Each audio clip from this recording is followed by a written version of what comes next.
Harris respond on the economy here? Well, I would love to. Let's talk about what Donald Trump left us. Donald Trump left us the worst unemployment since the Great Depression. What separates us, and I pledge to you to be a president for all Americans. President Trump will give you a minute here to respond. Number one, I have nothing to do, as you know, and as she knows better than anyone, I have nothing to do with Project 2025. That's out there. I haven't read it. I don't want to read it purposely. I'm not going to read it. This was a group of people that got together. They came up with some ideas, I guess some good, some bad. But it makes no difference. I have nothing to do. Everybody knows I'm an open book. Everybody knows what I'm going to do. Cut taxes very substantially and create a great economy like I did before. We had the greatest economy. We got hit with a pandemic, and the pandemic was not since 1917, where 100 million people died. Has there been anything like it? We did a phenomenal job with the pandemic. All right, y'all. We in there. Economy, and where the stock market was higher than it was before the pandemic came in. Nobody's ever seen anything like it. We made ventilators for the entire world. We got gowns, we got masks, we did things that nobody thought possible.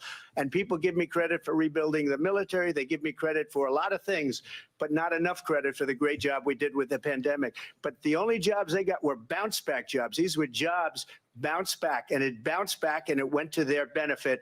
But I was the one that created them. They know it, and so does everybody else. Vice President Harris, I'll let you respond. So Donald Trump has no. I will say her hair is laid. I will give her that. Look at his economic plan. It's all about tax breaks for the richest people. I am offering what I describe as an opportunity economy. And the best economists in our country, if not the world, have reviewed our relative plans for the future of America. What Goldman Sachs has said is that Donald Trump's plan would make the economy worse. Mine would strengthen the economy. What the Wharton School has said is Donald Trump's plan would actually explode the deficit. 16 Nobel laureates have described his economic plan as something that would increase inflation and by the middle of next year would invite a recession. You just have to look at where we are and where we stand on the issues. And I'd invite you to know that Donald Trump actually has no plan for you because he is more interested in defending himself than he is in looking out for you. It's just a soundbite. They gave her that to say. Look, I went to the Wharton School of Finance, and I'm going to say side note, because I know I have to interrupt it. I do want to say side note. I am so glad that there is not an audience and we just get to hear them go at it. You as a country, it's going to make people want to be able to go and work and create jobs and create a lot of good, solid money for our country. Just to finish off, she doesn't have a plan. She copied Biden's plan, and it's like 4 sentences, like run, spot, run. 4 sentences that are just, oh, we'll try and lower taxes. She doesn't have a plan. Take a look at her plan. She doesn't have a plan. Mr. President, I do want to drill down on something you both brought up. The Vice President brought up your tariffs. You responded, and let's drill down on this because your plan is what she calls is essentially a national sales tax. Your proposal calls for tariffs, as you pointed out here, on foreign imports across the board. You recently said that you might double your plan, imposing tariffs up to 20% on goods coming into this country. As you know, many economists say that with tariffs at that level, costs are then passed on to the consumer. Vice President Harris has argued it'll mean higher prices on gas, food, clothing, medication, arguing it costs the typical family nearly $4,000 a year. Do you believe Americans can afford higher prices because of tariffs? Hell no, we can't. Prices, what's going to happen, who's going to have higher prices is China and all of the countries that have been ripping us off for years. I was the only president ever. China was paying us hundreds of billions of dollars, and so were other countries. And, you know, if she doesn't like them, they should have gone out and they should have immediately cut the tariffs. But those tariffs are there 3.5 years now under their administration. We are going to take in billions of dollars, hundreds of billions of dollars. I had no inflation, virtually no inflation. They had the highest inflation perhaps in the history of our country because I've never seen a worse period of time. People can't go out and buy cereal or bacon or eggs or anything else. The people of our country are absolutely dying with what they've done. They've destroyed the economy. And all you have to do is look at a poll. The polls say 80 and 85 and even 90% that the Trump economy was great, that their economy was terrible. Vice President Harris, I do want to ask for your response. And you heard what the president said there, because the Biden administration did keep a number of the Trump tariffs in place. So how do you respond? Well, let's be clear that the Trump administration resulted in a trade deficit, one of the highest we've ever seen in the history of America. He invited trade wars. You want to talk about his deal with China? What he ended up doing is, under Donald Trump's presidency, he ended up selling American chips to China to help them improve and modernize their military, basically sold us out, when a policy about China should be in making sure the United States of America wins the competition for the 21st century, which means focusing on the details of what that requires, focusing on relationships with our allies, focusing on investing in American-based technology so that we win the race on AI, on quantum computing, focusing on what we need to do to support America's workforce so that we don't end up having on the short end of the stick in terms of workers' rights. But what Donald Trump did, let's talk about this, with COVID, is he actually thanked President Xi for what he did during COVID. Look at his tweet. Thank you, President Xi, exclamation point, when we know that Xi was responsible for lacking and not giving us transparency about the origins of COVID. President Trump, I'll let you respond. First of all, they bought their chips from Taiwan. We hardly make chips anymore because of philosophies like they have and policies like they have. I don't say her because she has no policy. Everything that she believed 3 years ago and 4 years ago is out the window. She's going to my philosophy now. In fact, I was going to send her a MAGA hat. She's gone to my philosophy. But if she ever got elected, she'd change it. And it Listen, will because I've been on it, Robin. Country. I've been on it. She's a Marxist. Everybody knows she's a Marxist. Her father's a Marxist professor in economics, and he taught her well. But when you look at what she's done to our country, and when you look at these millions and millions of people that are pouring into our country monthly, where it's, I believe, 21 million people, not the 15 that people say, and I think it's a lot higher than the 21. That's bigger than New York State pouring in. And just look at what they're doing to our country. They're criminals. Many of these people coming in are criminals. And that's bad for our economy, too. You know, you mentioned before, we'll talk about immigration later. Well, bad immigration is the worst thing that can happen to our economy. They have, and she has, destroyed our country with policy that's insane. Almost policy that you'd say they have to hate our country. President Trump, thank you. Lindsay? I want to turn to the issue of abortion. President Trump, you've often touted that you were able to kill Roe v. Wade. Last year, you said that you were proud to be the most pro-life president in American history.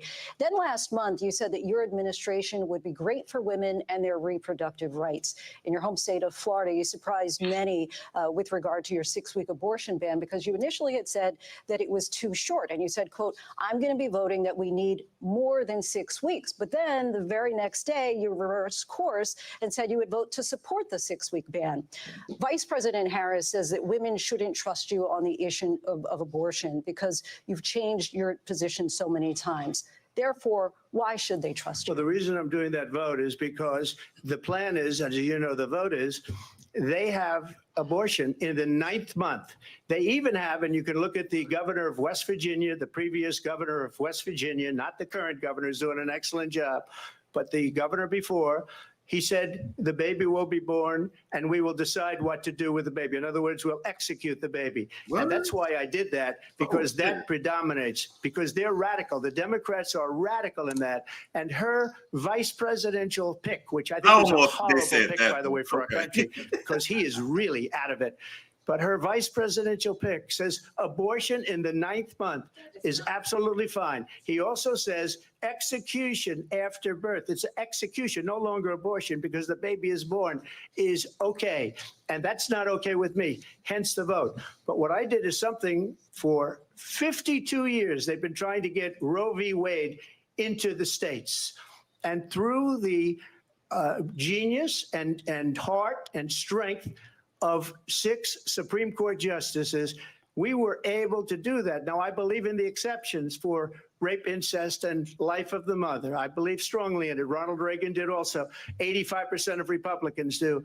Exceptions, very important. but we were able to get it, and now states are voting on it. And for the first time, you're going to see, look, this is an issue that's torn our country apart for 52 years. Every legal scholar, every Democrat, every Republican, liberal, conservative, they all wanted this issue to be brought back to the states where the people could vote. And that's what happened. And now, Ohio, the vote was somewhat liberal. Kansas, the vote was somewhat liberal, much more liberal than people would have thought. But each individual... He kind of lost me there. I don't know where he went with that. I got lost. I ain't gonna lie. In the federal government, I did a great service in doing it. It took courage to do it. And the Supreme Court had great courage in doing it. And I give tremendous credit to those 6 justices. There is no state in this country where it is legal to kill a baby after it's born. Madam Vice President, I want to get your response. Yes, please clear that up. Well, as I said, you're going to hear a bunch of lies, and that's not actually a surprising fact. Let's understand how we got here. Donald Trump hand-selected 3 members of the United States Supreme Court with the intention that they would undo the protections of Roe v. Wade. And they did exactly as he intended. And now in over 20 states, there are Trump abortion bans, which make it criminal for a doctor or nurse to provide health care. In one state, it provides prison for life. Trump abortion bans that make no exception even for rape and incest, which understand what that means. A survivor of a crime of violation to their body does not have the right to make a decision about what happens to their body next. That is immoral. And one does not have to abandon their faith or deeply held beliefs to agree. The government, and Donald Trump certainly, should not be telling a woman what to do with her body. I have talked with women around our country. You want to talk about this is what people wanted? Pregnant women who want to carry a pregnancy to term, suffering from a miscarriage, being denied care in an emergency room because the healthcare providers are afraid they might go to jail, and she's bleeding out in a car in the parking lot. Is that true? Can somebody tell me in the chat? I don't know much about that. All survivor of incest, being forced to carry a pregnancy to term, they don't want that. Are they not helping people with miscarriages either? When Congress passes a bill to put back in place the protections of Roe v. Wade, as President of the United States, I will proudly sign it into law. Okay, but understand, yes, some people if say Donald no. Trump were to be reelected, he will sign a national abortion ban. Understand, in his Project 2025, there would be a national abortion, a monitor that would be monitoring your pregnancies, your miscarriages. I think the American people believe that certain freedoms, in particular, the freedom to make decisions about one's own body, should not be made by the government. Thank you, Vice President Harris. Well, there she goes again. It's a lie. I'm not signing a ban, and there's no reason to sign a ban because we've gotten what everybody wanted. Democrats, Republicans, and everybody else, and every legal scholar wanted it to be brought back into the states, and the states are voting. And it may take a little time, but for 52 years, this issue has torn our country apart, and they've wanted it back in the states. And I did something that nobody thought was possible. The states are now voting. What she says is an absolute lie. And as far as the abortion ban, no, I'm not in favor of abortion ban, but it doesn't matter because this issue has now been taken over by the states. Would you veto a national abortion ban if it came to Well, I your won't desk? have to because, again, 2 things. Number one, she said she'll go back to Congress. She'll never get the vote. It's impossible for her to get the vote, especially now with the 50-50, essentially 50-50 in both Senate and the House. I just can't She's not believe going to get the we're vote. arguing She can't this. get the vote. She won't even come close to it. So it's just talk. You know what it reminds me of when they said they're going to get student loans terminated, and it ended up being a total catastrophe. The student loans, and then I think probably her boss, if you call him a boss, he spends all his time on the beach. But look, her boss went out and said, we'll do it again. We'll do it a different way. And he went out, got rejected again by the Supreme Court. So all these students got taunted with this whole thing about this whole idea. And how unfair that would have been. Part of the reason they lost. to the millions and millions of people that had to pay off their student loans. They didn't get it for free. But they were saying it's the same way that they talked about that they talk about abortion. But if I could just get a yes or no, because your running mate, J.D. Vance, has said that you would veto if it did come to your desk. Well, I didn't discuss it with J.D. in all fairness. J.D., and I don't mind if he has a certain view, but I think he was speaking for me, but I really didn't.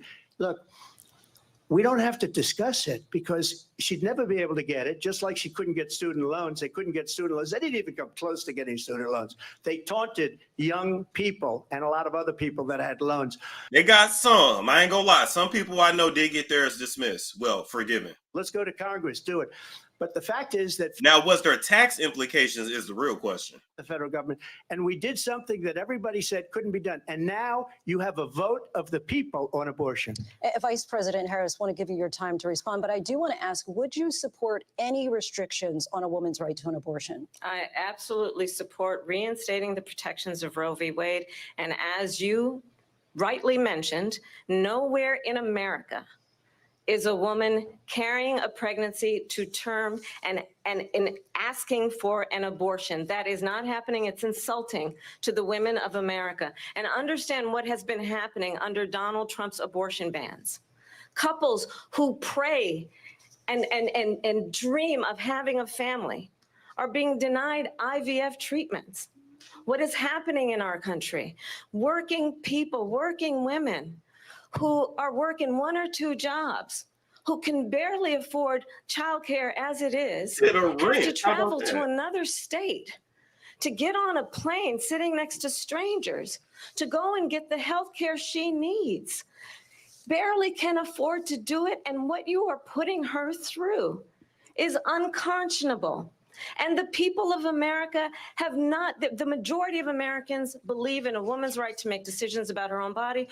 And that is why in every state where this issue has been on the ballot, in red and blue states both, the people of America have voted for freedom. Vice President Harris, excuse me, I have to respond. Another lie. It's another lie. I have been a leader on IVF, which is fertilization. The IVF, I have been a leader. In fact, when they got a very negative decision on IVF from the Alabama courts, I saw the people of Alabama and the legislature 2 days later voted it in. I've been a leader on it. They know that, and everybody else knows it. I have been a leader on fertilization, IVF. And the other thing, you should ask, will she allow abortion in the 8th month, 9th month, 7th month? Come on. Okay, would you do that? Why don't you ask her that question? Why don't you answer the question? Would you because veto? Under Roe v. Answer Wade, the question, would you veto? you could do abortions in the 7th month, the 8th month, the 9th That's month, not true. and probably after birth. Just look at the governor, former governor of Virginia. The governor of Virginia said we put. Yeah, he refusing to look at her though. We want to do with the President Trump, thank you. We're going to turn now to immigration and border security. We Please know it's get an off issue that's abortion. important to Republicans, Democrats, voters across the board in this country. Vice President Harris, you were tasked by President Biden with getting to the root causes of migration from Central America. We know that illegal border crossings reached a record high in the Biden administration. This past June, President Send their ass home. Simple. We know the numbers since then have dropped significantly. But my question to you tonight is, why did the administration wait until 6 months before the election to act? And would you have done anything differently from President Biden on this? So I'm the only person on this stage who has prosecuted transnational criminal organizations for the trafficking of guns, drugs, and human beings. And let me say that the United States Congress, including some of the most conservative members of the United States Senate, came up with a border security bill, which I supported.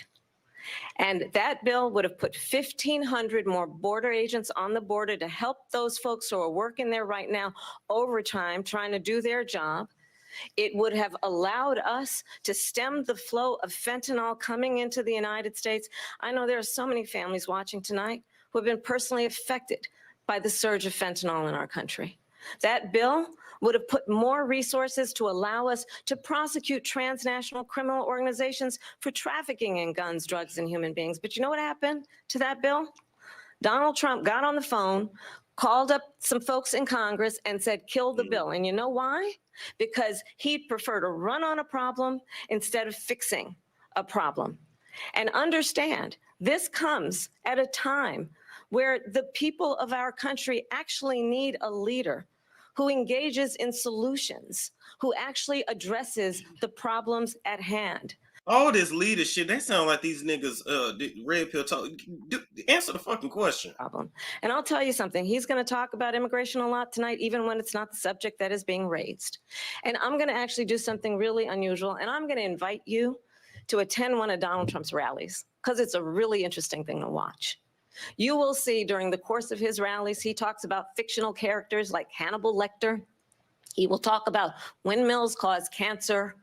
And what you will also notice is that people start leaving his rallies early out of exhaustion and boredom.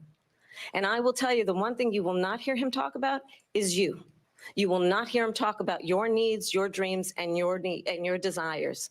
And I'll tell you, I believe you deserve a president who actually puts you first. And I pledge to you that I will. Vice President Harris, thank you. President Trump, on that point, I want to get your response. Well, I would like to respond. Let me just ask, though, why did you try to kill that bill, and successfully so? That would have put thousands of additional agents and officers on the border. First, let me respond as to the rallies.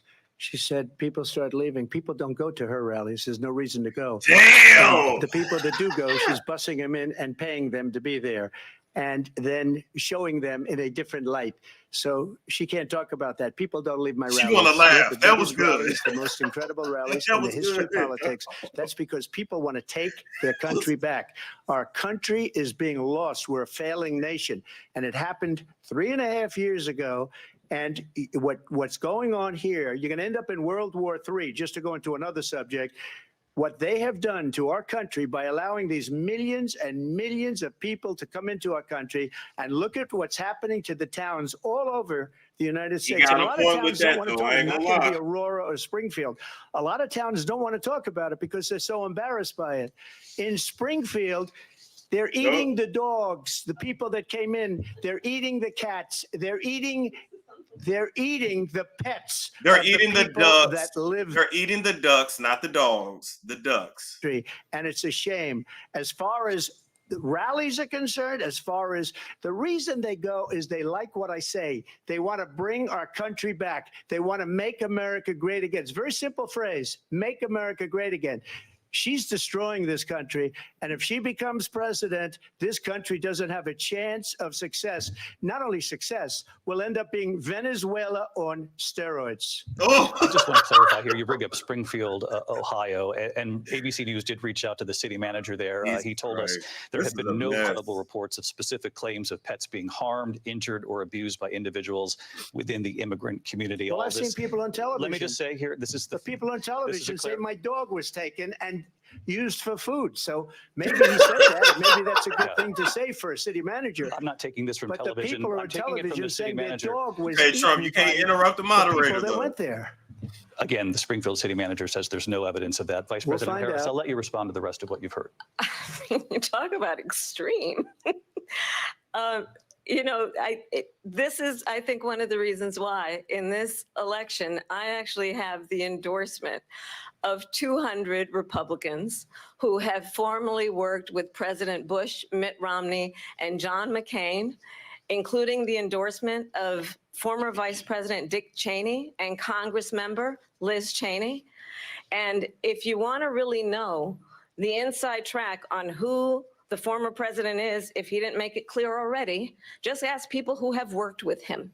His former chief of staff, a 4-star general, has said he has contempt for the Constitution of the United States. His former national security advisor has said he is dangerous and unfit. His former Secretary of Defense has said the nation, the republic, would never survive another Trump term. And when we listen to this kind of rhetoric, when the issues that affect the American people are not being addressed, I think the choice is clear in this election. President Trump, I'll give you a quick minute to respond here. Thank you, because when I hear that, see, I'm a different kind of a person. I fired most of those people, not so graciously. They did bad things or a bad job. I fired them. They never fired one person.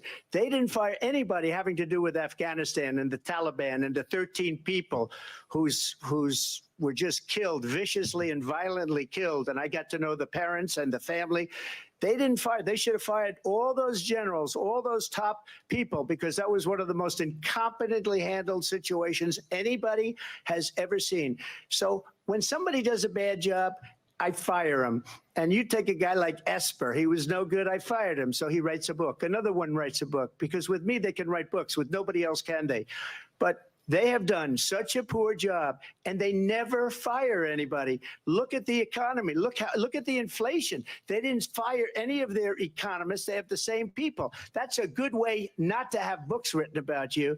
But just to finish, I got more votes than any Republican in history by far. In fact, I got more votes than any president, sitting president in history by far. Let me continue on immigration. It was what you wanted to talk about earlier. So let's get back to your deportation proposal that the vice president has reacted to as well. President Trump, you call this the largest domestic deportation operation in the history of our country. You say you would use the National Guard. You say if things get out of control, you'd have no problem using the U.S. military. Police, yes. You also said you would use local police. How would you deport 11 million undocumented immigrants? I know you believe that number is much higher. Take us through this. What does this look like? Will authorities be going door to door in this country? Yeah, it is much higher because of them. They allowed criminals, many millions of criminals. They allowed terrorists. They allowed common street criminals. They allowed people to come in, drug dealers, to come into our country. And they're now in the United States and told by their countries like Venezuela, don't ever come back or we're going to kill you. Do you know that crime in Venezuela and crime in countries all over the world is way down? You know why? Because they've taken their criminals off the street and they've given them to her to put into our country. And this will be one of the greatest mistakes in history for them to allow. And I think they probably did it because they think they're going to get votes, but it's not worth it because they're destroying the fabric of our country by what they've done. There's never been anything done like this at all. They've destroyed the fabric of our country. Millions of people let in, and all over the world, crime is down all over the world except here. Crime here is up and through the roof. Despite their fraudulent statements that they made, crime in this country is through the roof. And we have a new form of crime. It's called migrant crime, and it's happening at levels that nobody thought possible. President Trump, as you know, the FBI says overall violent crime is actually coming down in this country. But excuse me, the FBI they were defrauding statements. They didn't include the worst cities. They didn't include the cities with the worst crime. Nah, we got too many people here. He ain't lying about that now. 818,000 jobs that they said they created turned out to be a fraud. President Trump, thank you. I'll let you respond, Vice President Harris. Well, I think this is so rich coming from someone who has been prosecuted for national security crimes, economic crimes, election interference, has been found liable for sexual assault, and his next big court appearance is in November at his own criminal sentencing. And let's be clear where each person stands on the issue of what is important about respect for the rule of law and respect for law enforcement. The former vice president called for defunding federal law enforcement, 45,000 agents, get this, on the day after he was arraigned on 34 felony counts. So let's talk about what is important in this race. It is important that we move forward, that we turn the page on this same old tired rhetoric and address the needs of the American people, address what we need to do about the housing shortage, which I have a plan for, address what we must do to support our small businesses, address bringing down the price of groceries. But frankly, the American people are exhausted with this same old tired playbook. Vice President Harris, thank you. Excuse me. Every one of those cases was started by them against their political opponent. And I'm winning most of them, and I will win the rest on appeal.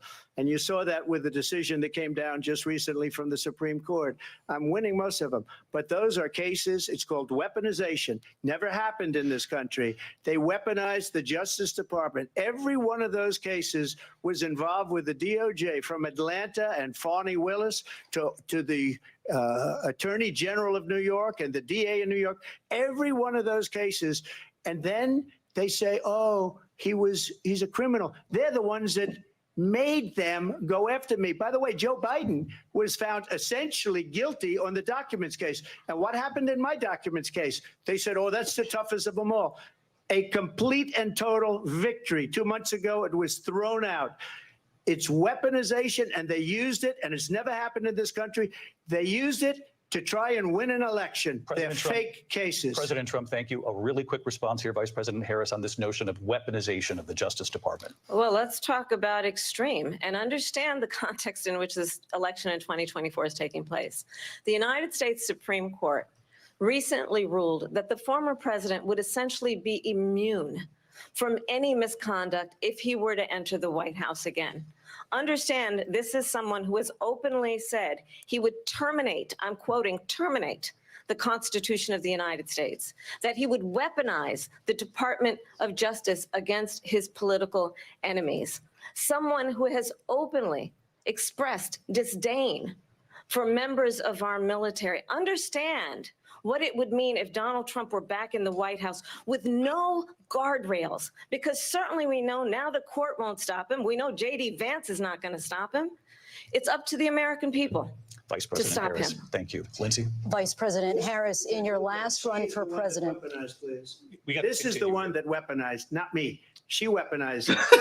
Now he controlling the moderators because of the things that they say about me. They talk about democracy. I'm a threat to democracy. They're the threat to democracy with a fake Russia investigation We do have a lot that to get. went nowhere. We have a lot to get to. Lindsay? Vice President Harris, in your last run for president, you said you wanted to ban fracking. Now you don't. You wanted mandatory government buyback programs for assault weapons. Now your campaign says you don't. You supported decriminalizing border crossings. Now you're taking a harder line. I know you say that your values have not changed. So then why have so many of your policy positions changed? So my values have not changed, and I'm going to discuss every one of at least every point that you've made. But in particular, let's talk about fracking because we're here in Pennsylvania. I made that very clear in 2020.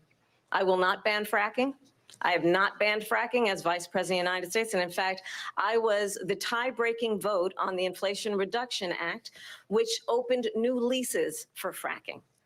My position is that we have got to invest in diverse sources of energy so we reduce our reliance on foreign oil. We have had the largest increase in domestic oil production in history because of an approach that recognizes that we cannot over-rely on foreign oil. As it relates to my values, let me tell you, I grew up a middle-class kid raised by a hardworking mother who worked and saved and was able to buy our first home when I was a teenager.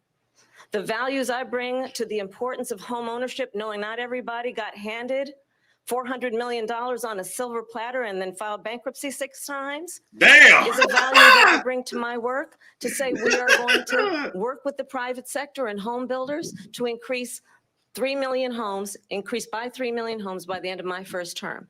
My work that is related to having a friend when I was in high school who was sexually assaulted by her stepfather. And my focus then on protecting women and children from violent crime is based on a value that is deeply grounded in the importance of standing up for those who are most vulnerable.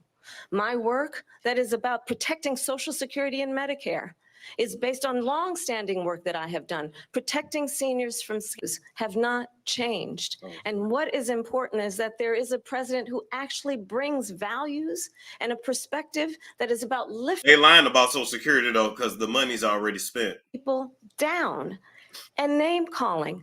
The true measure of the leader is the leader who actually understands the strength is not in beating people down, it's in lifting people up. I intend to be that president.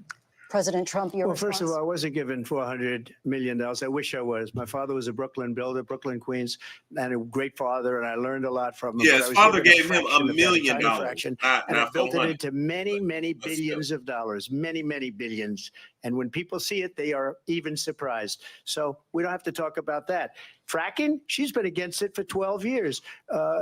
Defund the police, she's been against that forever. She gave all that stuff up very wrongly, very horribly, and everybody's laughing at it, okay? They're all laughing at it. She gave up at least 12 and probably 14 or 15 different policies. Like, she was big on defund the police. In Minnesota, she went out, wait a minute, I'm talking now, if you don't mind, please.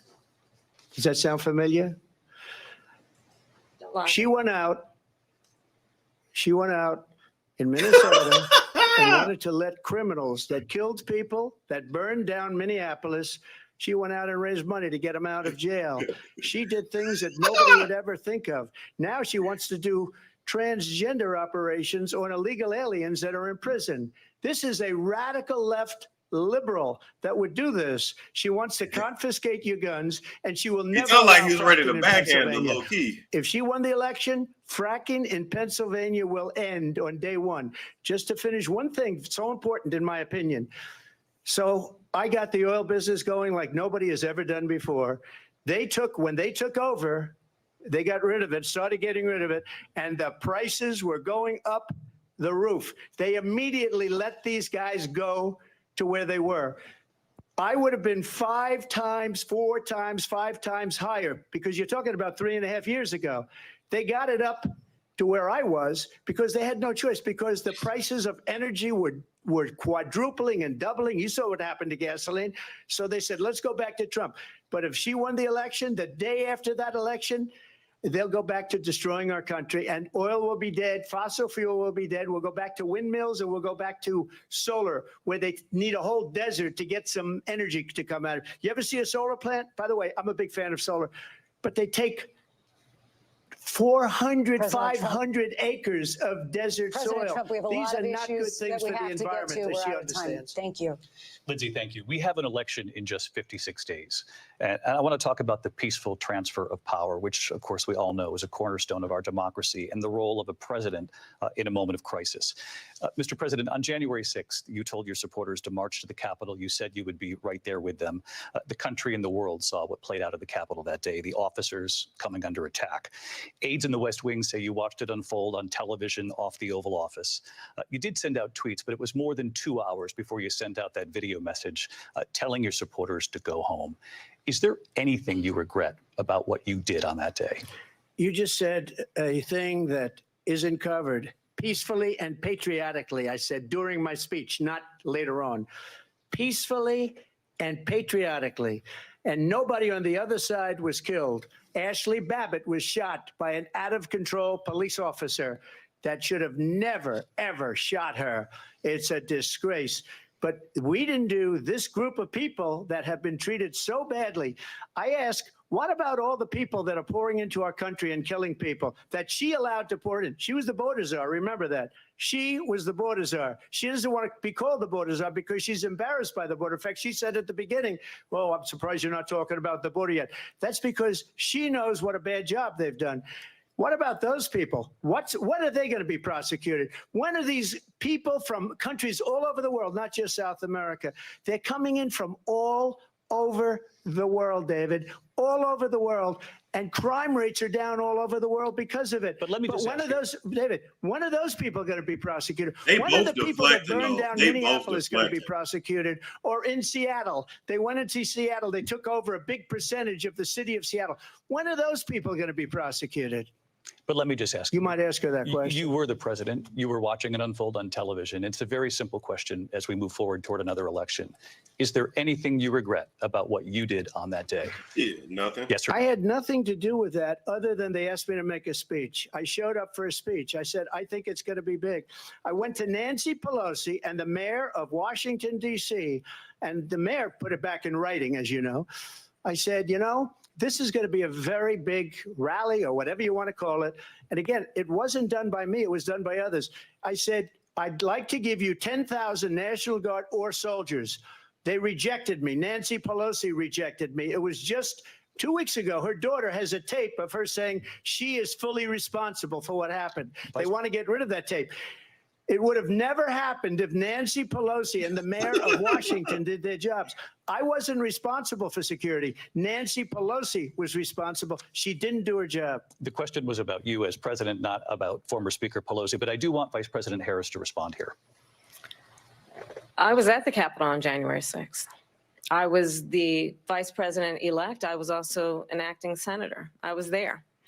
And on that day, the president of the United States incited a violent mob to attack our nation's capital, to desecrate our nation's capital. On that day, 140 law enforcement officers were injured, and some died.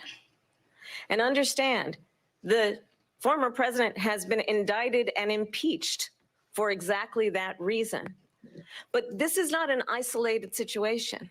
Let's remember Charlottesville, where there was a mob of people carrying tiki torches, spewing anti-Semitic hate.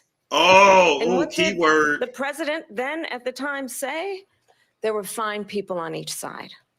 Let's remember that when it came to the Proud Boys, a militia, the president said, the former president said, stand back and stand by. So for everyone watching who remembers what January 6th was, I say, we don't have to go back.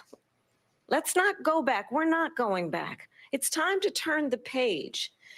And if that was a bridge too far for you, well, there is a place in our campaign for you to stand for country, to stand for our democracy, to stand for rule of law, and to end the chaos, and to end the approach that is about attacking the foundations of our democracy because you don't like the outcome. And be clear on that point. Donald Trump, the candidate, has said in this election there will be a bloodbath if this and the outcome of this election is not to his liking. Let's turn the page on this. Let's not go back. Let's get up out of here, man. Where was I? For the future and not go backwards to the past. Let me just follow up here. Where was I?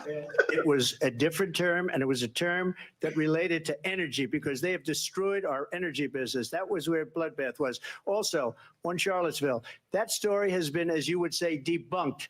Laura Ingraham, Sean Hannity, Jesse, all of these people, they covered it. If they go an extra sentence, they will see it was perfect. It was debunked in almost every newspaper, but they still bring it up, just like they bring 2025 up.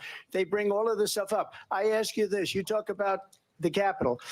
Why are we allowing these millions of people to come through on the southern border? How come she's not doing anything? And I'll tell you what I would do, and I would be very proud to do it. I would say we would both leave this debate right now. I'd like to see her go down to Washington, D.C. during this debate because we're wasting a lot of time. Go down to, because she's been so bad, it's so ridiculous. Go down to Washington, D.C. and let her sign a bill to close up the border because they have the right to do it. They don't need bills. She's not They gonna have do the right that. to do it. The She's not president gonna of the United States, you'll get him out of bed. You'll wake him up at 4 o'clock in the afternoon. right. You'll say, come on down to the office. my Let's God. sign a bill. If he signs a bill that the border is closed, all he has to do is say it to the Border Patrol, who are phenomenal. If they do that, Thank the you, border Diamond. is closed. Mr. Those President. people are killing many people, I wanna- unlike J6. We talked immigration here tonight. I do want to focus on this next issue to both of you because it really brings us this into focus, truth in these times that we're living in. Mr. President, for 3.5 years after you lost the 2020 election, you repeatedly falsely claimed that you won, many times saying you won in a landslide. In the past couple of weeks leading up to this debate, you have said, quote, you lost by a whisker, that you, quote, didn't quite make it, that you came up a little bit short. I said that? Are you now acknowledging that you lost in No, I 2020? don't acknowledge that at all. But I you said did that say that. sarcastically. But You know those- that. It was said, oh, we lost by a whisker. That was said sarcastically. Look, there's so much proof. All you have to do is look at it. And they should have sent it back to the legislatures for approval.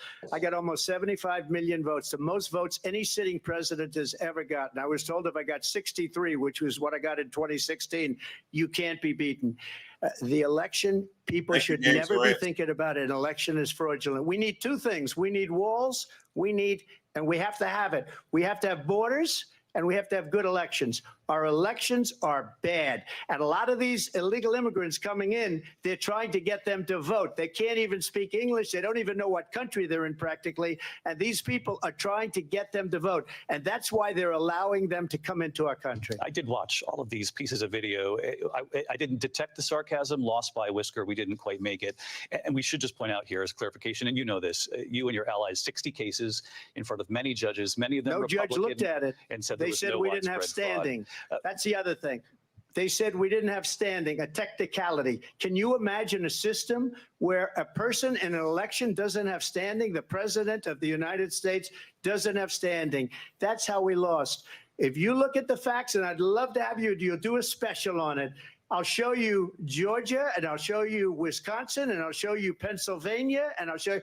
We have so many facts and statistics, but you know what? That doesn't matter, because we have to solve the problem that we have right now. That's old news. And the problem that we have right now is we have a nation in decline, and they have put it into decline. We have a nation that is dying, David. Mr. President, thank That you. I do agree Vice with. President The nation Harris, is dying. you heard the president there tonight. He said he didn't say that he lost by a whisker. So he still believes he did not lose the election that was won by President Biden and yourself.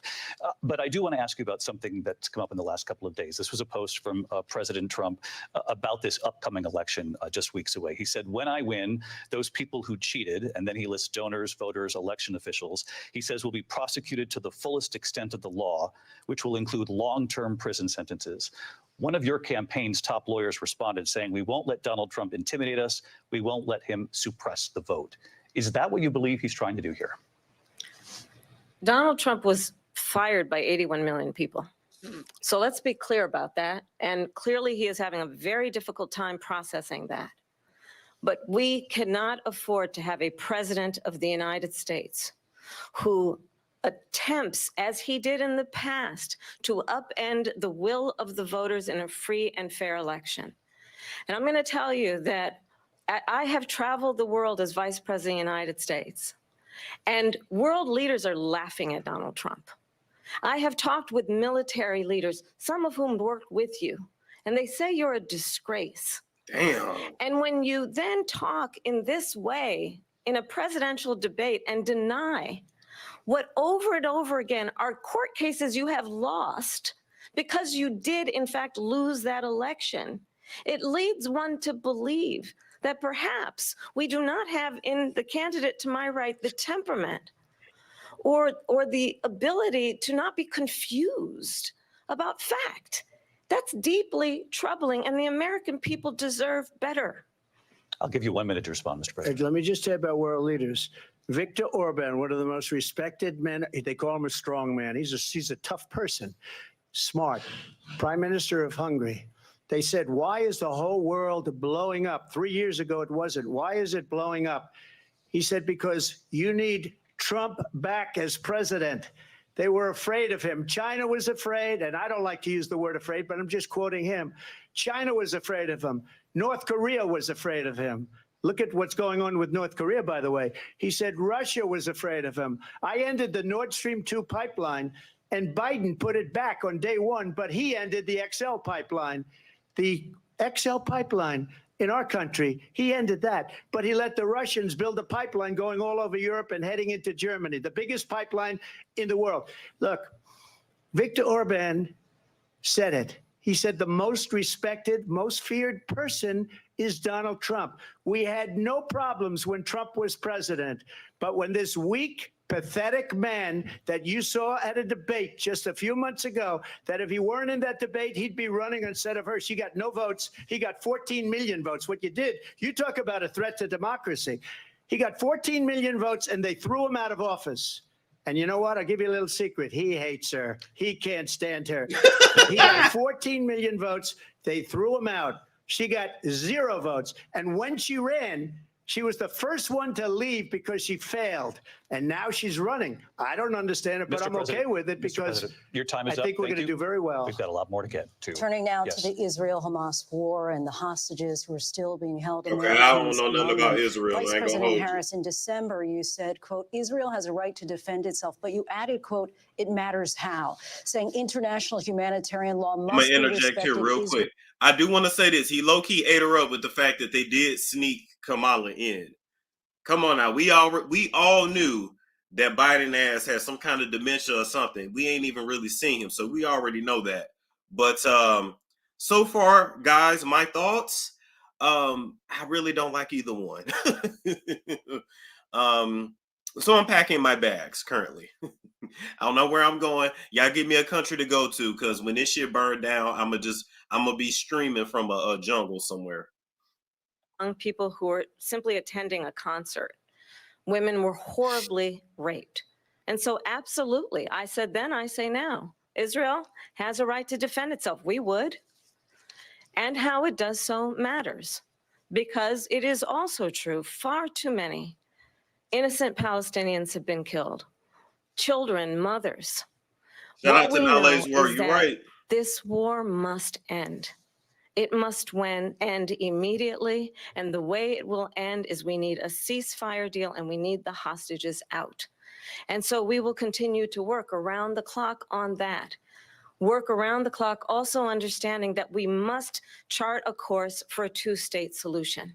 And in that solution, there must be security for the Israeli people and Israel, and in equal measure for the Palestinians. But the one thing I will assure you always, I will always give Israel the ability to defend itself, in particular as it relates to Iran and any threat that Iran and its proxies pose to Israel. But we must have a two-state solution where we can rebuild Gaza, where the Palestinians have security, self-determination, and the dignity they so rightly deserve. President Trump, how would you negotiate with Netanyahu and also Hamas in order to get the hostages out and prevent the killing of more innocent civilians in Gaza? If I were president, it would have never started. If I were president, Russia would have never, ever, I know Putin very well, he would have never, and there was no threat of it either, by the way, for 4 years, have gone into Ukraine and killed millions of people when you add it up, far worse than people understand what's going on over there. But when she mentions about Israel, all of a sudden, she hates Israel. She wouldn't even meet. Yeah, I'm with y'all. I don't know shit about what's going on in Israel, like, at all. Because she was at a sorority party of hers. She wanted to go to the sorority party. She hates Israel. If she's president, I believe that Israel will not exist within 2 years from now. And I've been pretty good at predictions, and I hope I'm wrong about that one. She hates Israel. At the same time, in her own way, she hates the Arab population because the whole place is going to get blown up. Arabs, Jewish people, Israel will be gone. It would have never happened. Iran was broke under Donald Trump. Now Iran has $300 billion because they took off all the sanctions that I had. Iran had no money for Hamas or Hezbollah or any of the 28 different spheres of terror. And they are spheres of terror, horrible terror. Thank you. They had no money. It was a big story, and you know it. You covered it very well, actually. They had no money for terror. They were broke. Now they're a rich nation, and now what they're doing is they're spreading that money around. Look at what's happening with the Houthis and Yemen. Look at what's going on in the Middle East. This would have never happened. I will get that settled and fast, and I'll get the war with Ukraine and Russia ended. If I'm president-elect, I'll get it done before even becoming president. Vice President Harris, he says you hate Israel. That's absolutely not true. I have my entire career and life supported Israel and the Israeli people. He knows that. He's trying to, again, divide and distract from the reality, which is it is very well known that Donald Trump is weak and wrong on national security and foreign policy. It is well known that he admires dictators, wants to be a dictator on day one, according to himself. It is well known that he said of Putin that he can do whatever the hell he wants and go into Ukraine. It is well known that he said when Russia went into Ukraine, it was brilliant. It is well known he exchanged love letters with Kim Jong-un. And it is absolutely well known that these dictators and autocrats are rooting for you to be president again because they're so clear. They can manipulate you with flattery and favors.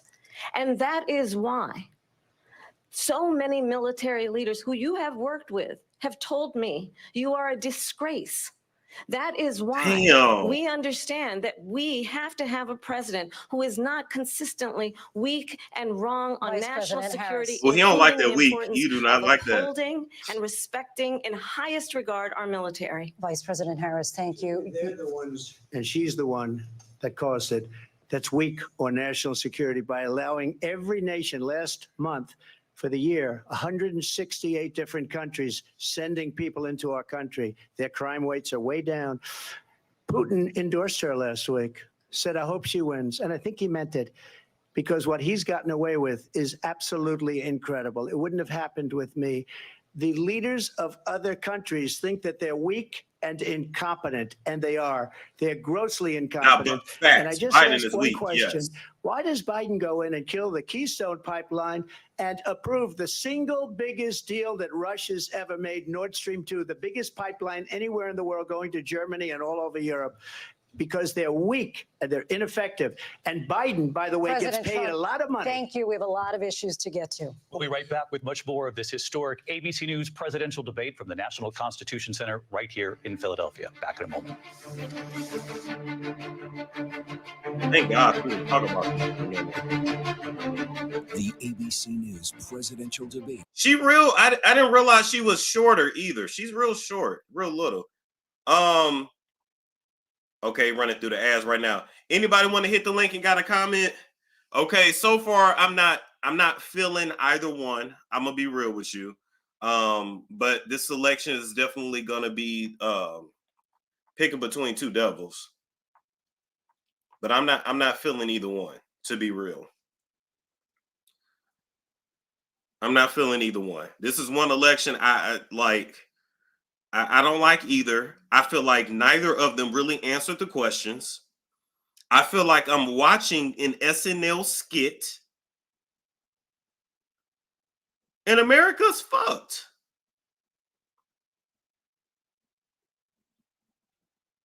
America's fucked. Like, if this is what we got. Now, everybody knows I want an RFK. Everybody know that, you know. And then in the last election, I was actually pro Bernie. I was actually for Bernie. But I'm just not feeling either one.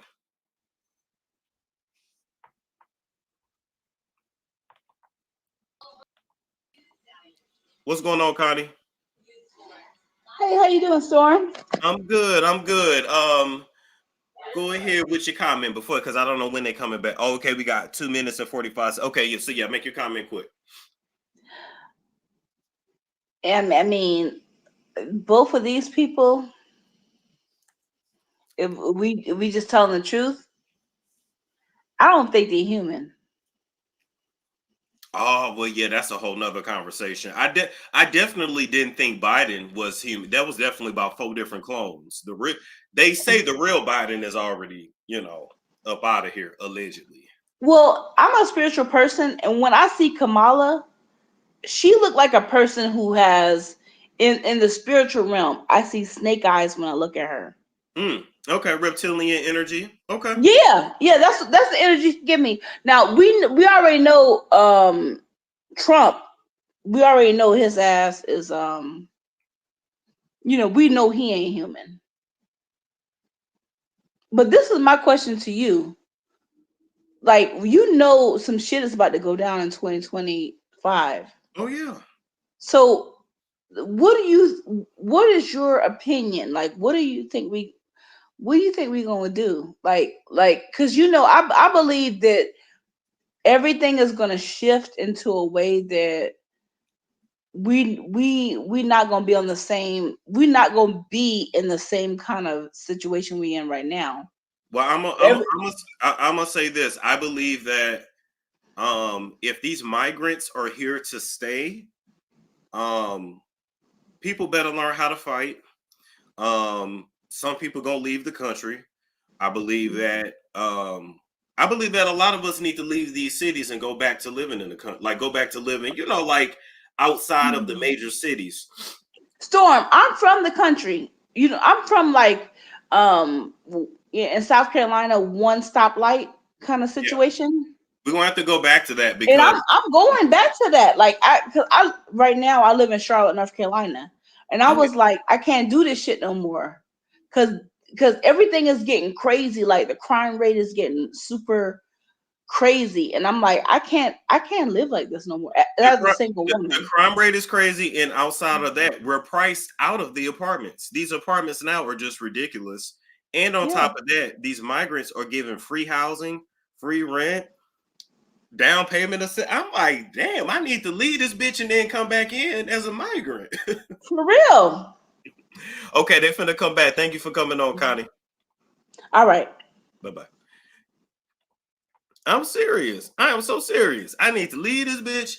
I need to get him up, give me a Nick Cannon turban, and then come back. And they say, where you going, sir? I'm going to California. I'm going to California. Oh my God. Okay. Center in Philadelphia, Pennsylvania. Here again, David Muir and Lindsay Davis. Welcome back to this historic ABC News presidential debate tonight. We're going to continue here, and I want to turn to the war in Ukraine. We're now 2.5 years into this conflict. Mr. President, it has been the position of the Biden administration that we must defend Ukraine from Russia, from Vladimir Putin, to defend their sovereignty, their democracy, that it's in America's best interest to do so, arguing that if Putin wins, he may be emboldened to move even further into other countries. You have said you would solve this war in 24 hours. You said so just before the break tonight. How exactly would you do that? And I want to ask you a very simple question tonight. Do you want Ukraine to win this war? I want the war to stop. I want to save lives that are being people being killed by the millions. It's the millions. It's so much worse than the numbers that you're getting, which are fake numbers. Look, we're in for 250 billion or more because they don't ask Europe, which is a much bigger beneficiary to getting this thing done than we are. They're in for $150 billion less because Biden and you don't have the courage to ask Europe like I did with NATO. They paid billions and billions, hundreds of billions of dollars when I said, either you pay up or we're not going to protect you anymore. So that's maybe one of the reasons. And that's where y'all reparations money went to. Just so y'all know, they ain't got reparations money, but we got money to send Ukraine. Yeah, okay. 50 to 275 billion. They're into 100 to 150. They should be forced to equalize. With that being said, I want to get the war settled. I know Zelensky very well, and I know Putin very well. I have a good relationship, and they respect your president, okay? They respect me. They don't respect Biden. How would you respect him? Why? For what reason? He hasn't even made a phone call in 2 years to Putin, hasn't spoken to anybody. They don't even try and get it. That is a war that's dying to be settled. I will get it settled before I even become president. If I win, when I'm president-elect, and what I'll do is I'll speak to one, I'll speak to the other, I'll get them together. That war would have never happened. And in fact, when I saw Putin after I left, unfortunately left because our country has gone to hell. But after I left, when I saw him building up soldiers, he did it after I left. I said, oh, he must be negotiating. It must be a good, strong point of negotiation. Well, it wasn't, because Biden had no idea how to talk to him. He had no idea how to stop it. And now you have millions of people dead, and it's only getting worse, and it could lead to World War III. Don't kid yourself, David. We're playing with World War III, and we have a president that we don't even know if he's. Where is our president? We don't even know if he's a president. And just to clarify they here, threw him out of a campaign like a dog. We don't even know. Is he a president? But we have a president, Mr. President, that doesn't know he's alive. Your time is up. Just to clarify in the question, do you believe it's in the U.S. best interest for Ukraine to win this war, yes or no? I think it's the U.S. best interest to get this war finished and just get it done. All right. Negotiate a deal, because we have to stop all of these human lives from being destroyed. I want to take this to Vice President Harris. I want to get your thoughts on support for Ukraine in this moment, but also as Commander-in-Chief, if elected, how would you deal with Vladimir Putin, and would it be any different from what we're seeing from President Biden? Well, first of all, it's important to remind the former president, you're not running against Joe Biden, you're running against me. I believe the reason that Donald Trump says that this war would be over within 24 hours is because he would just give it up. And that's not who we are as Americans. Let's understand what happened here. I actually met with Zelensky a few days before Russia invaded, tried through force to change territorial boundaries, to defy one of the most important international rules and norms, which is the importance of sovereignty and territorial integrity. And I met with President Zelensky. I shared with him American intelligence about how he could defend himself. Days later, I went to NATO's eastern flank, to Poland and Romania. And through the work that I and others did, we brought 50 countries together to support Ukraine in its righteous defense. And because of our support, because of the air defense, the ammunition, the artillery, the javelins, the Abrams tanks that we have provided, Ukraine stands as an independent and free country. If Donald Trump were president, Putin would be sitting in Kyiv right now. And understand what that would mean, because Putin's agenda is not just about Ukraine. Understand why the European allies and our NATO allies are so thankful that you are no longer president, and that we understand the importance of the greatest military alliance the world has ever known, which is NATO, and what we have done to preserve the ability of Zelensky and the Ukrainians to fight for their independence. Otherwise, Putin would be sitting in Kyiv with his eyes on the rest of Europe, starting with Poland. And why don't you tell the 800,000 Polish Americans right here in Pennsylvania how quickly you would give up for the sake of favor and what you think is a friendship with what is known to be a dictator who would eat you for lunch. Damn. Vice President Harris, thank you. We've heard from Oh, both of you on she in her Ukraine bag tonight. now. Afghanistan came up in the last hour. I wanted her to respond to something you said earlier, and please, I'll give you a minute here. This is funny. Putin would be sitting in Moscow, and he wouldn't have lost 300,000 men and women, but he would have been sitting in Moscow. Quiet, please. He would have been sitting in Moscow, much happier than he is right now. But eventually, you know, he's got a thing that other people don't have. He's got nuclear weapons. They don't ever talk about that. He's got nuclear weapons. Nobody ever thinks about that. And eventually, maybe he'll use them, and maybe he hasn't been that threatening. But he does have that, something we don't even like to talk about. Nobody likes to talk about it. But just so you understand, they sent her to negotiate peace before this war started. 3 days later, he went in and he started the war because everything they said was weak and stupid. They said the wrong things. That war should have never started. She was the emissary. They sent her in to negotiate with Zelensky and Putin, and she did. And the war started 3 days later. And that's the kind of talent we have with her. She's worse than Biden. In my opinion, I think he's the worst president in the history of our country. She goes down as the worst vice president in the history of our country. But let me tell you something. She is a horrible negotiator. They sent her in to negotiate. As soon as they left, Putin did the invasion. President Trump, thank you. You did bring up something. You said she went to negotiate with Vladimir Putin. Vice President Harris, have you ever met Vladimir Putin? Can you clarify tonight? Yet again, I said it at the beginning of this debate, you're going to hear a bunch of lies coming from this fellow. And that is another one. When I went to meet with President Zelensky, I've now met with him over 5 times. The reality is it has been about standing as America always should, as a leader upholding international rules and norms, as a leader who shows strength, understanding that the alliances we have around the world are dependent on our ability to look out for our friends and not face. Listen, y'all might not agree with me, but we can argue about it later. In my opinion, if we're going to have a woman as president, she got to be a fire sign. And if you know, you know. If we're going to have a woman as president, she got to be a fire sign, in my opinion. And I don't even really get into this shit like that for real, but just think about it. Think about it. In terms of ensuring that there is stability and ensuring we stand up for our principles and not sell them for the benefit of personal flattery. We've talked about Ukraine and Vladimir Putin. I do want to talk about Afghanistan. It came up in the first hour of this debate. I want to move on to Afghanistan. Stoltenberg said Trump did the most amazing thing I've ever seen. He got these countries, the 28 countries at the time, to pay up. He said, I've never seen. He's the head of NATO. He said, I've never seen. For years, we were paying almost all of NATO. We were being ripped off by European nations, both on trade and on NATO.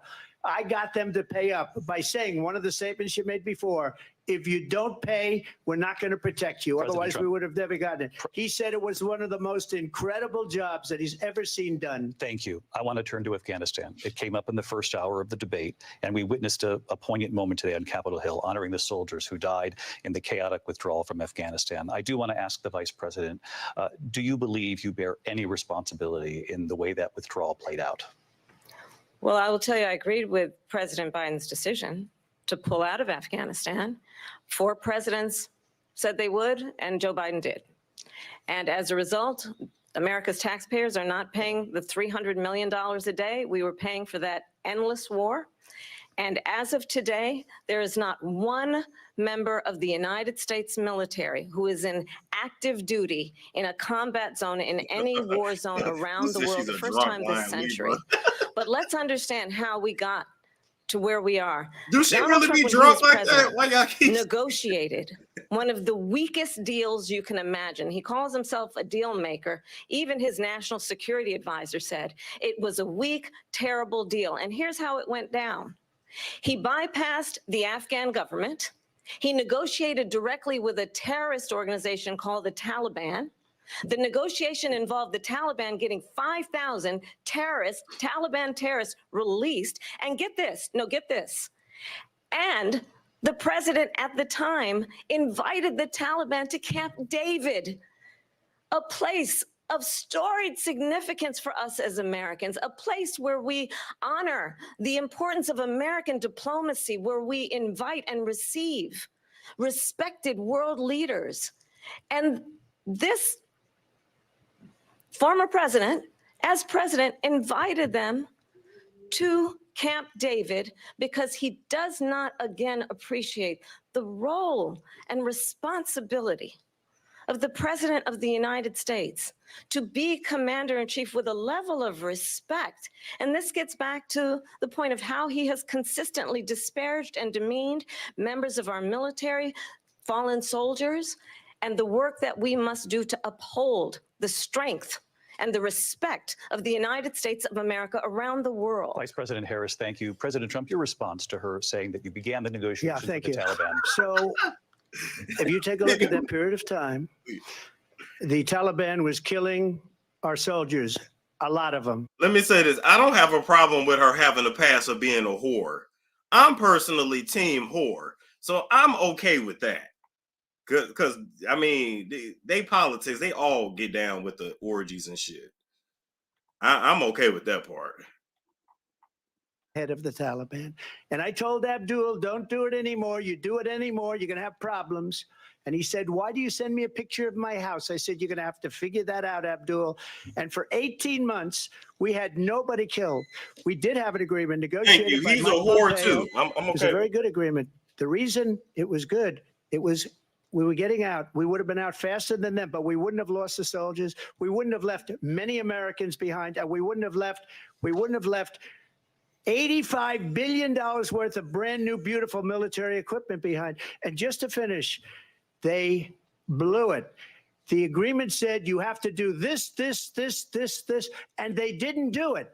They didn't do it. The agreement was terminated by us because they didn't do what they were supposed to do. I want to move on. And these people did the worst withdrawal, and in my opinion, the most embarrassing moment in the history of our country. And by the way, that's why Russia attacked Ukraine, because they saw how incompetent she and her boss are. President Trump, thank you. I want to move on now to race and politics in this country. Mr. President, you recently said of Vice President Harris, quote, I didn't know she was black until a number of years ago when she happened to turn black, and now she wants to be known as black. I want to ask a bigger picture question here tonight. Why do you believe it's appropriate to weigh in on the racial identity of your opponent? I don't, and I don't care. I don't care what she is. I don't care. You make a big deal out of something. I couldn't care less. Whatever she wants to be is okay with me.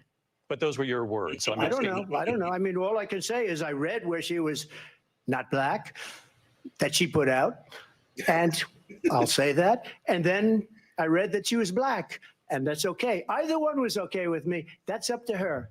That's up to her. Vice President Harris, your thoughts on this? I think it's, I mean, honestly, I think it's a tragedy that we have someone who wants to be president who has consistently, over the course of his career, attempted to use race to divide the American people. You know, I do believe that the vast majority of us know that we have so much more in common than what separates us, and we don't want this kind of approach that is just constantly trying to divide us, and especially by race. And let's remember how Donald Trump started. He was land, he owned buildings, and he was investigated because he refused to rent To black property people. to black families. Let's remember, this is the same individual who took out a full-page ad in the New York Times. Come on, if you're gonna say it, calling for the don't execution crumble. of 5 young Black and Latino boys who were innocent, the Central Park 5.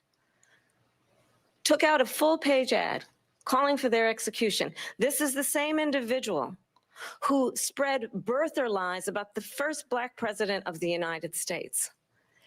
And I think the American people want better than that, want better than this, want someone who understands, as I do, I travel our country. We see in each other a friend. We see in each other a neighbor. We don't want a leader who is constantly trying to have Americans point their fingers at each other. I meet with people all the time who tell me, can we please just have discourse about how we're going to invest in the aspirations and the ambitions and the dreams of the American people? Knowing that regardless of people's color or the language their grandmother speaks, we all have the same dreams and aspirations and want a president who invests in those, not in hate and division. Vice President Harris, thank you. Lindsay? President Trump, this is now your 3rd time. This is the most divisive presidency in the history of our country. There's never No, been she didn't anything answer like the it. question, They're though. That is destroying true. our country, and they come up with things like what she just said. Going back many, many years, when a lot of people, including Mayor Bloomberg, agreed with me on the Central Park 5, they admitted, they said, they pled guilty. And I said, well, if they pled guilty, they badly hurt a person, killed a person ultimately. And if they pled guilty, then they pled, we're not guilty. But this is a person that has to stretch back years, 40, 50 years ago, because there's nothing now. I built one of the greatest economies in the history of the world, and I'm going to build it again. It's going to be bigger, better, and stronger. But they're destroying our economy. They have no idea what a good economy is. Their oil policies, every single policy. And remember this, she is Biden. You know, she's trying to get away from Biden. I don't know the gentleman, she says. She is Biden.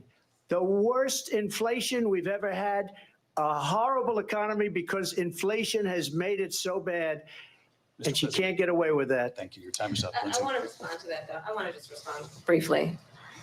Clearly, I am not Joe Biden, and I am certainly not Donald Trump. And what I do offer is a new generation of leadership for our country, one who believes in what is possible, one who brings a sense of optimism about what we can do instead of always disparaging the American people. I believe in what we can do to strengthen our small businesses, which is why I have a plan. Let's talk about our plans and let's compare the plans.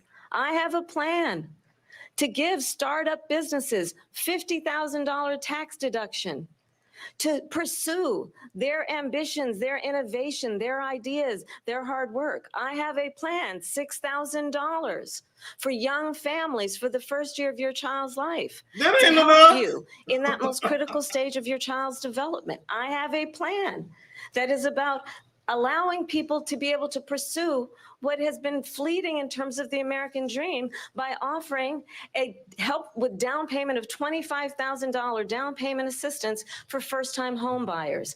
That's the That ain't enough either. that people really want tonight, as opposed to a conversation that is constantly about belittling and name calling. Let's turn the page Vice President and move Harris, forward. thank you. Let's turn to policy. President Let's Trump, turn back we to have policy. to move on. President Trump. Let's turn to policy, She has please. a plan to defund the police. She has a plan to confiscate everybody's gun. President Trump, She we has do a have to plan move to on to not other allow issues. fracking in Pennsylvania or anywhere else. Okay. Thank you, That's Mr. what her President. plan is until just recently. I just need Lindsey, to go ahead. respond President because Trump, no, the President former Trump, president has said no, I'm something sorry. twice that I need to No, respond to. I'm sorry. I We're just going need to to move on, respond Vice one President time Harris. to what he has President said Trump, this multiple is times. now your Yes. third time running for president. You have long vowed to repeal and replace the Affordable Care Act, also known as Obamacare. You have failed to accomplish that. You now say you're going to keep Obamacare, quote, unless we can do something much better. Correct. Last month, you said, quote, we're working on it. So tonight, 9 years after you first started running, do you have a plan, and can you tell us what it is? Obamacare was lousy health care, always was. It's not very good today. And what I said, that if we come up with something, and we are working on things, we're going to do it and we're going to replace it. But remember this, I inherited Obamacare because Democrats wouldn't change it. They wouldn't vote for it. They were unanimous. They wouldn't vote to change it. If they would have done that, we would have had a much better plan than Obamacare. But the Democrats came up. They wouldn't vote for it. I had a choice to make when I was president. Do I save it and make it as good as it can be, never going to be great, or do I let it rot? And I felt I had an obligation, even though politically it would have been good to just let it rot and let it go away. I decided, and I told my people, the top people, and they're very good people. I have a lot of good people in that administration. We read about the bad ones. We had some real bad ones too, and so do they. They have really bad ones. The difference is they don't get rid of them. But let me just explain. I had a choice to make. Do I save it and make it as good as it can be, or do I let it rot? And I saved it. I did the right thing. But it's still never going to be great, and it's too expensive for people. And what we will do is we're looking at different plans. If we can come up with a plan that's going to cost our people, our population, less money and be better health care than Obamacare, then I would. Or just stop allowing these hospitals and medical providers to charge us ridiculous rates for health care. I mean, for care. Now, medical care. We come up with something. I would only change it if we come up with something that's better and less expensive. And there are concepts and options we have to do that. And you'll be hearing about it in the not too distant future. Vice President Harris, in 2017, you supported Bernie Sanders' proposal to do away with private insurance and create a government-run healthcare system. 2 years later, you proposed a plan that included a private insurance option. What is your plan today? Well, first of all, I absolutely support, and over the last 4 years as vice president, private healthcare options. But what we need to do is maintain and grow the Affordable Care Act. But I'll get to that, Lindsey. I just need to respond to a previous point that the former president has made. I've made very clear my position on fracking. And then this business about taking everyone's guns away. Tim Walz and I are both gun owners. We're not taking anybody's guns away. So stop with the continuous lying about this stuff. As it relates to the Affordable Care Act, understand, just look at the history to know where people stand. When Donald Trump was president, 60 times he tried to get rid of the Affordable Care Act. 60 times. I was a senator at the time when I will never forget the early morning hours when it was up for a vote in the United States Senate. And the late, great John McCain, who you have disparaged as being, you don't like him, you said at the time, because he got caught. He was an American hero. The late, great John McCain, I will never forget that night, walked onto the Senate floor and said, no, you don't. No, you don't. No, you don't get rid of the Affordable Care Act. You have no plan. And what the Affordable Care Act has done is eliminate the ability of insurance companies to deny people with pre-existing conditions. I don't have to tell the people watching tonight, you remember what that was like? Remember when an insurance company could deny if a child had asthma, if someone was a breast cancer survivor, if a grandparent had diabetes?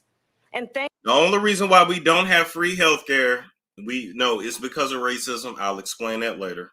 Have allowed first time Medicare to negotiate drug prices on behalf of you, the American people. Donald Trump said he was going to allow Medicare to negotiate drug prices. He never did. We did. And now we have capped the cost of insulin at $35 a month. Since I've been vice president, we have capped the cost of prescription medication for seniors at $2,000 a year. And when I am president, we will do that for all people, understanding that the value I bring to this is that access to health care should be a right and not just a privilege of those who can afford it. And the plan has to be to strengthen the Affordable Care Act, not get rid of it, Vice President prologue Harris, in thank terms you. of where Donald Trump stands on that. I want to move to an issue that's important for a lot She made of a mistake. At number one, Come on, Johnny y'all got to came for control the debate, though. Obamacare for 10 years. But it wasn't only him. It were all of the Democrats that kept it going. And you know what? We can do much better than Obamacare, much less money.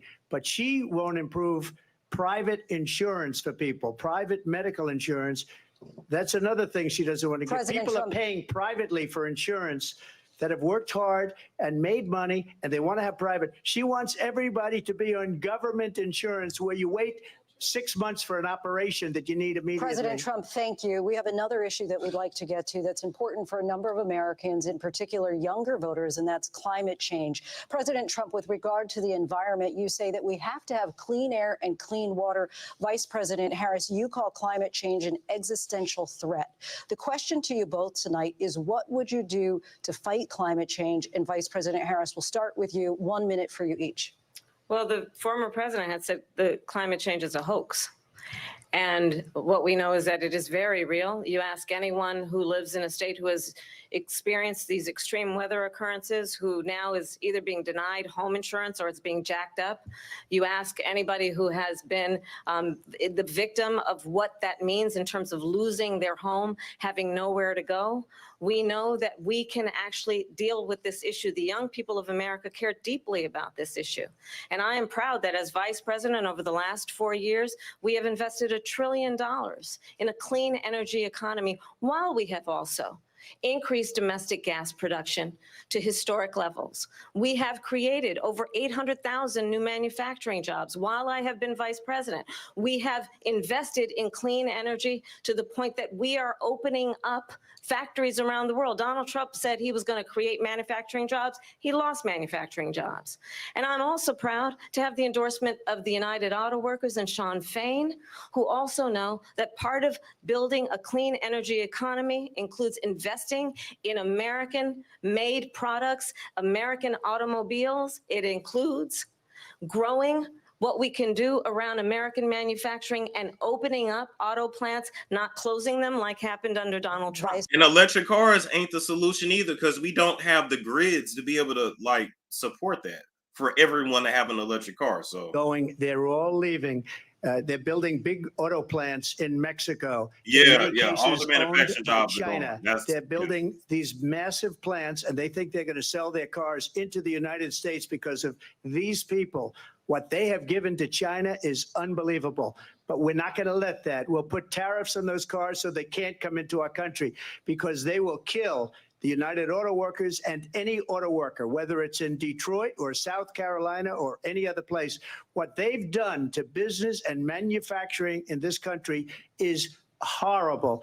We have nothing because they refuse. You know, Biden doesn't go after people because supposedly China paid him millions of dollars. He's afraid to do it. Between him and his son, they get all this money from Ukraine. They get all this money from all of these different countries. And then you wonder, why is he so loyal to this one, that one, Ukraine, China?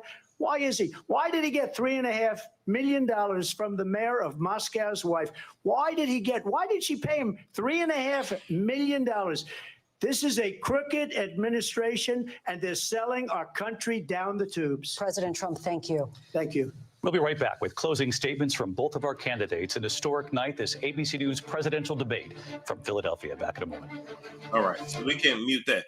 Okay, so first off, yes, the only reason why we as a nation don't have free healthcare or a nation healthcare, a nation-sponsored healthcare the way that Canada does, different countries in Europe. But basically, for us to be a first world country in a developed nation, we should have that, but we don't, because this country does not want Black people to have access to it. because access to healthcare, of course, would help Black Americans live longer and healthier lives. The manufacturing jobs are gone, so I don't know what she was talking about with that. Yeah, and we definitely are not ready to fully go electric as far as our cars are concerned. But to me, I still go back to say they're not answering the questions.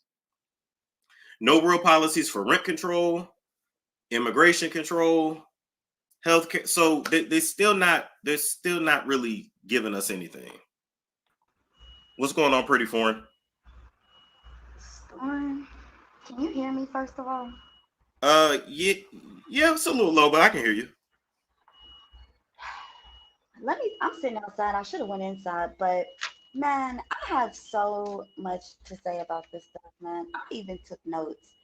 Like, I just want to say, first of all, a lot of people are probably not going to agree with what I say. You know, usually I get on here and I get pretty good feedback.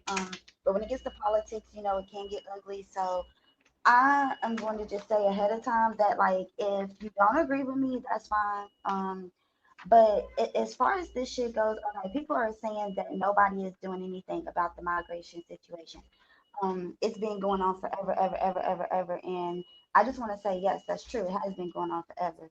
And due to the fact that it's been going on forever, Trump's the first person that thought of any kind of solution. I know a lot of people don't agree with the wall thing and all of that, but before that, nothing was done. And I just want to say, they're worried about Israel. They're mad at him. They're talking about Israel. They're mad about Israel. First of all, you can't save everybody. You can't save everybody. You can't save every country. You can't just keep throwing money out, throwing money out, throwing money out. Like, we got real life countries in America, real deal countries, real deal cities in America that are struggling. Like, I come from one, as a matter of fact. Somebody in your chat was talking about Louisville, Kentucky, and I told her if I come up here, I'm going to speak on Louisville, Kentucky real quick. Louisville, Kentucky is a small city in, obviously, Kentucky, and they don't have swimming pools. They don't have public swimming pools for the kids. They used to have an amusement park, but it's like 2 and it was Six Flags over Kentucky. But when that girl's leg got chopped off a while back, if nobody knows what I'm talking about, you can Google it. This girl's leg got chopped off on one of the rides, and so Six Flags dropped them, and they was trying to stay afloat by just being Kentucky Kingdom. They couldn't be Six Flags anymore, but that took half of the rides. So is it coming back on? Oh, that took half of the rides. So when that happened, they basically, it's not even an amusement park no more. Um there's two theaters there. Like, basically there's no life for the kids. The kids are getting into crime. They took all the small mom and pop shops away before Yep. all this shit even started. And then they created like a ghetto, a big city of a ghetto. Like, everybody's struggling in that city, and they want you to rely on the government. Kamala wants you to stay relying on the government. Trump is like, I'm trying to get y'all to be able to depend on yourself. But she's trying to get the richer that's already rich. She's talking about businesses.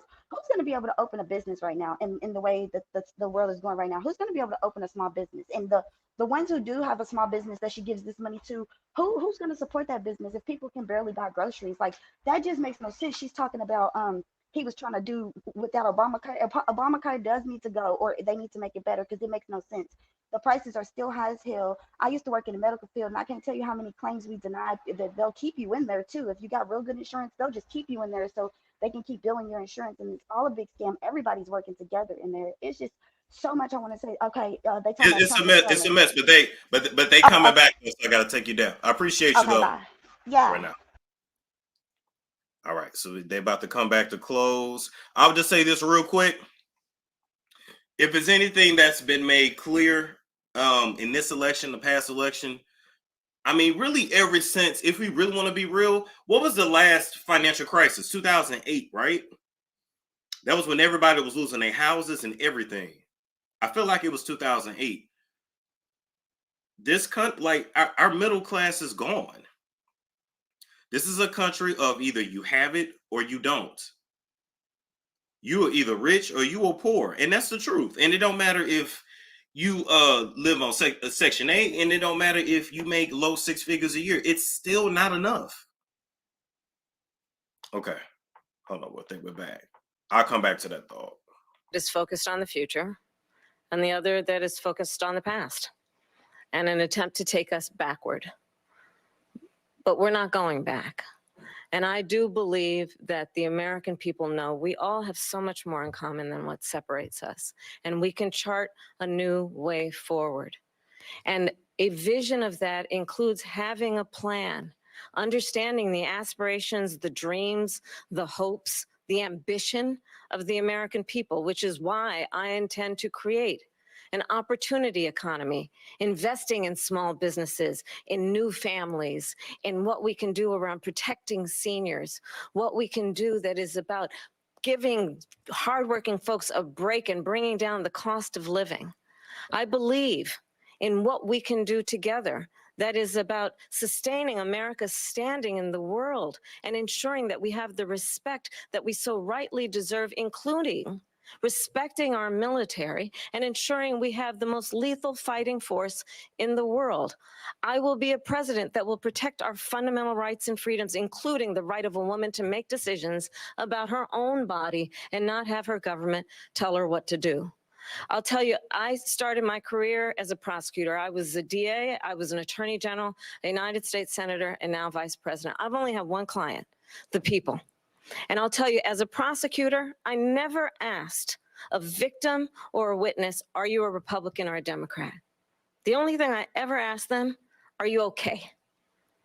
And that's the kind of president we need right now. Someone who cares about you and is not putting themselves first. I intend to be a president for all Americans and focus on what we can do over the next 10 and 20 years to build back up our country by investing right now in you, the American people.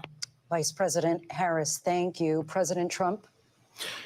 So she just started by saying she's going to do this, she's going to do that, she's going to do all these wonderful things. Why hasn't she done it? She's been there for 3.5 years. They've had 3.5 years to fix the border. They've had 3.5 years to create jobs and all the things we talked about. Why hasn't she done it? She should leave right now, go down to that beautiful White House, go to the Capitol, get everyone together and do the things you want to do, but you haven't done it and you won't do it because you believe in things that the American people don't believe in.